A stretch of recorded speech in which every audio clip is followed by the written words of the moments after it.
Recently, the biggest news from the world of MMA was that the UFC heavyweight champion decided not to continue with the organization. But why? Well, it's all because Francis Ngannou didn't think he would be free in the contract UFC offered him. The Predator thought that if he put pen to paper, he would be handing all the power to the UFC. He revealed that the promotion misused that power against him in the past, and Ngannou doesn't want to repeat that mistake. That's why he decided to take his chances as a free agent, even though the UFC was offering him a staggering $8 million to fight Jon Jones at UFC 285. Can you believe he turned that down? The Cameroonian also revealed that he was willing to take a 3-fight contract with the UFC. After this, he wanted to move into the world of boxing. But I don't know exactly what the future holds for me right now, so But the promotion probably wanted to tie him down a little longer. You really can't blame the guy for doing what he wants. I mean, in the past, the UFC has allowed McGregor to run wild and free. Why can't they let their most dominant heavyweight do the same? Ngannou got his chance to speak on his side of the story on the MMA Hour with Ariel Helwani, and it would be an understatement to say he doesn't have any regrets, because the Predator believes he did everything right. Ridiculous, in my opinion, with all due respect, because I've been calling for this fight for over 2 years. He even made compromises on what he was initially asking, but the UFC wasn't being flexible at all. In the end, Francis had to put his foot down at some point, and he did. He wanted to box, and he asked the promotion to at least consider it, which they weren't willing to do at all. And why would they be? After all, they promote MMA fights, not boxing matches. Maybe they could have considered giving their champion some freedom. They did say that they might let him box, but only in good faith. And Ngannou wasn't going to be sold out on the idea of a maybe. He wasn't betting on that. Speaking about not taking any chances, the Predator also wanted health insurance. But not just for himself, he wanted it for all of the fighters. no, I don't have any whisper right now since I don't have any timeline. Can you believe what a stand-up guy this champion is, putting himself on the line like that? He was looking out for all the fighters below him in the UFC. For Ngannou, health insurance isn't a problem. He can afford it. But the guys at the bottom can't. And he's talking from experience because he's been there and he knows how difficult it is for the lesser-known athletes to make ends meet. As you can expect, they said no, because they don't do business like that. I mean, they can loosen up some dough for the fighters putting their bodies on the line, and they make a tremendous amount of money off of it. UFC officials assured him that they would try to work this out. Been working on a new agreement with Francis for like 2 years now, and But Ngannou stuck to his guns. He didn't want to be slapped in the face by money just to shut up. For the champion, it was a matter of principle, and he chose to walk away with his dignity intact. Afterwards, Dana tried throwing Francis under the bus. And then, in a move that surprised absolutely no one, White told the media that the Predator was over 300 pounds. The president was confirming the heavyweight title fight between Jon Jones and Cyril Gane at UFC 285. But instead of talking up the new main event, Dana decided to go after his former champion. He told the reporters that Ngannou was overweight and afraid to fight. You all remember he's talking about a guy who defeated Gane last year with a seriously injured knee. But somehow Dana thinks Francis would be afraid to fight the same guy when he's completely fit. Something always happens.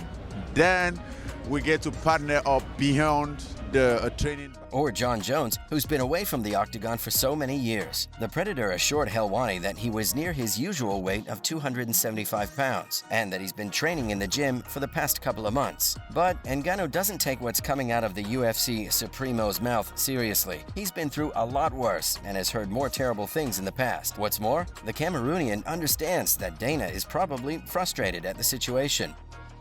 and they sat me down and said, we're going to sell this thing, and we're ready. He just saw his champion throw all the money back in his face. If he's lashing out, it's kind of understandable. But Ngannou was warned by the UFC. They cited Randy Couture as a cautionary tale of what happens when fighters try breaking free of the UFC. Let's fight for this situation and get everything squared up. Yeah. And then when I'll be close to the return. So the Predator approached Couture directly. In 2007, he declared he was retired and that he would pursue his career as a free agent. He wanted to fight the top heavyweight back then, Fedor Emelianenko.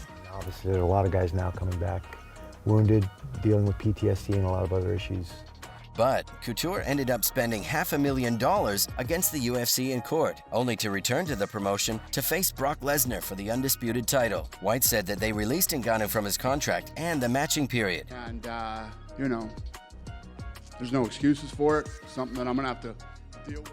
But Francis revealed that he's been a free agent since December, and he didn't go public only because, out of respect for the conversation with the promotion. Now the Predator is open to offers from MMA and boxing promoters, and he's doing it all on his own. When asked whether he would be ready for a fight against Jones in March, the Cameroonian reminded Helwani that he fought Gane with an injury last year, and that he has recovered since then, and he has been working on his rehab for the past couple of months. Right now, he just wants respect and freedom. He wants to control his own destiny, and he doesn't want people to decide for him. Francis hopes to return to action by July this year, but this time in the boxing ring. To begin his campaign in the pro boxing ranks, Ngannou has reignited a previously discussed bout against none other than the Gypsy King, and that's his first target. He told Ariel Helwani that before he couldn't make it happen because Tyson Fury retired briefly.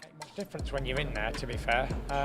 It never has done to me, and that's why I'm undefeated after all these years. Then he came back and he wanted to fight Usyk. Even right now, the Predator is not sure where Fury is, but he's going to find out, and this time he's going to make things concrete. In April of last year, Ngannou entered the ring after Fury knocked out Dillian Whyte. Back then, there was a talk of some sort of hybrid match between MMA and boxing.